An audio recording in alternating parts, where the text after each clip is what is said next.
오늘의 말씀 열왕기하 4장 8절에서 16절 말씀입니다. 하루는 엘리사가 수넴에 이르렀더니 거기에 한 귀한 여인이 그를 간곤하여 음식을 먹게 하였으므로 엘리사가 그곳을 지날 때마다 음식을 먹으러 그리로 들어갔더라. 여인이 그의 남편에게 이르되 항상 우리를 지나가는 이 사람은 하나님의 거룩한 사람인 줄을 내가 아노니 청하건대 우리가 그를 위하여 작은 방을 담 위에 만들고 침상과 책상과 의자와 촛대를 두사이다. 그가 우리에게 이르면 거기에 머물리이다. 하루는 엘리사가 거기에 이르러 그 방에 들어가 누웠더니 자기 사환 게하시에게 이르되 이 수넴 여인을 불러오라. 곧 여인을 부르매 여인이 그 앞에 선지라. 엘리사가 자기 사환에게 이르되 너는 그에게 이르라. 내가 이같이 우리를 위하여 세심한 배려를 하는도다. 내가 너를 위하여 무엇을 하랴? 왕에게나 사령관에게 무슨 구할 것이 있느냐? 나는 내 백성 중에 거주하나이다. 그러면 그를 위하여 무엇을 하여야 할까? 게하시가 대답하되 참으로 이 여인은 아들이 없고 그 남편은 늙었나이다. 다시 부르라. 부르매 여인이 문에 서니라. 한 해가 지나 이때쯤에 내가 아들을 안으리라. 아니로소이다. 내 주 하나님의 사람이여 당신의 계집종을 속이지 마옵소서. 오늘 등장하는 수넴 여인의 이야기는 여러 가지 면에서 사르밧 과부의 이야기와 비교됩니다. 사르밧 과부의 이야기는 아합과 엘리야 시대의 이야기이지요. 아합의 죄악으로 인하여서 북이스라엘 일대에 심각한 기근이 찾아오고 그때 엘리야는 하나님의 명령에 따라 북이스라엘 국경 밖에 있는 당시 아합 왕의 아내였던 이세벨의 고향이었던 시돈, 그 시돈 근처에 있는 사르밧이라는 그 이방 지역에 가서 거기 갔더니 가루 한 줌과 기름 조금으로 마지막 식사를 하고 죽음을 맞이하려고 하는 과부와 어린 아들의 집에 들어가서 그곳에서 기근의 기간들을 보내었지요. 그리고 그곳에 머무는 중 그 어린 아들이 죽게 되자 어찌하여 이토록 불쌍한 이들에게 이러한 불행한 일이 닥치느냐며 엘리야는 하나님께 간절히 기도하여 끝내는 그 죽었던 아들을 다시 살려내는 놀라운 기적을 일으키게 됩니다. 바로 그렇게 행하였던 엘리야의 후계자인 엘리사도 이와 비슷한 기적을 벌이는 이야기가 바로 오늘부터 시작하는 수넴 여인 이야기입니다.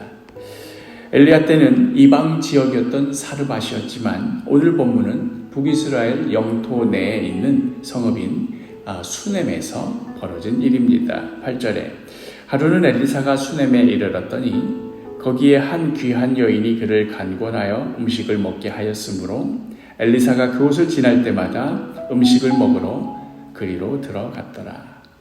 수넴 여인은 그 성읍의 귀한 여인, 즉 부잣집 마나님이라고 하면 될까요? 부족한 것이 없는 자였습니다.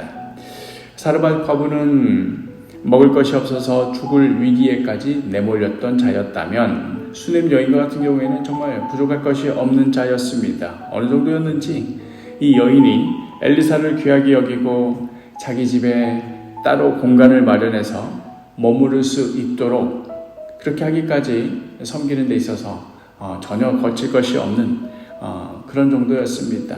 게다가 그런 엘리사가 그 여인을 귀하게 여겨서 무엇이 필요한 것 없느냐고 물을 때에도 이렇게 대답할 정도였습니다. 13절에 엘리사가 자기 사환에게 이르되 너는 그에게 이르라. 내가 이같이 우리를 위하여 세심한 배려를 하는도다. 내가 너를 위하여 무엇을 하리야? 왕에게나 사령관에게 무슨 구할 것이 있느냐 하니 여인이 이르되 나는 내 백성 중에 거주하나이다 하니라. 나는 내 백성 중에 거주하나이다 하는 말은 저는 부족할 것이 전혀 없습니다. 필요할 게 없습니다 하는 그러한 정중한 표현입니다. 그럼에도 엘리사는 자신의 종 게하시를 통하여서 이 여인의 가장 연약한 고리가 무엇인지를 알아차립니다. 그리고 바로 그 지점을 건드리며 그 여인을 축복합니다. 16절에 엘리사가 이르되 한 해가 지나 이때쯤에 내가 아들을 안으리라 하니 여인이 이르되 아니로소이다. 내 주 하나님의 사람이여 당신의 계집종을 속이지 마옵소서 하니라. 바로 이 지점에서 아무리 부족할 게 없는, 오히려 풍족해서 다른 이들을 넉넉하게 섬기는 그러한 인생이라 하더라도 그 안에는 어찌할 수 없는 결핍을 늘 품고 살아야만 하는 그런 인생의 한계를 보게 됩니다. 이 여인이 아이를 갖는 문제가 딱히 절실하지 않다거나 그걸로 그렇게 마음이 상한다거나 하는 것이 아니었다면 엘리사가 이런 축복을 하였을 때 오히려 기쁘고 감사함으로 받아들였을는지도 모르겠습니다. 그러나 정작 자신의 가장 아픈 지점이요, 가장 고통스러운 지점을 정확히 짚어내며 내년에 아들을 안을 것이라 예언하자 내 주 하나님이여 당신의 계집종을 속이지 마옵소서. 이 말을 새 번역 성경으로 보자면 그런 말씀하십시오 예언자님, 하나님의 사람께서도 저 같은 사람에게 농담을 하시는 것입니까? 라고 되어 있는데 이 대답의 본인은 농담으로라도 나의 이 아픈 지점을, 이 깊은 상처를 쉽게 말하지 말아주십시오. 괜히 기대만 갖게 했다가 더 큰 절망에 빠지지 않도록 저를 가만히 내버려 두십시오 하는 의미입니다. 다른 사람이 보기에는 아무런 부족함이 없이 살아가는 것 같아 보여도, 어떠한 어려움도 어떠한 갈등도 없이 그냥 마냥 행복하게 사는 것 같아 보여도 하나님을 만난 그 인생은 숨길 것 없이 적나라하게 드러나게 됩니다. 그 인생의 아픈 지점이 어디인지, 무엇 때문에 절망하고 무엇을 건드리기만 해도 쓰라려서 차라리 아무것도 해주지 않기를 바랄 정도인지를 하나님을 만난 인생은 그 앞에 고스란히 드러나게 됩니다. 사랑하는 식구 여러분, 때로는 주님과의 만남이 우리에게 아픔이 되기도 하고 또 건드리기만 해도 쓰라린 상처를 다시 드러내는 그런 고통으로 다가오기도 합니다.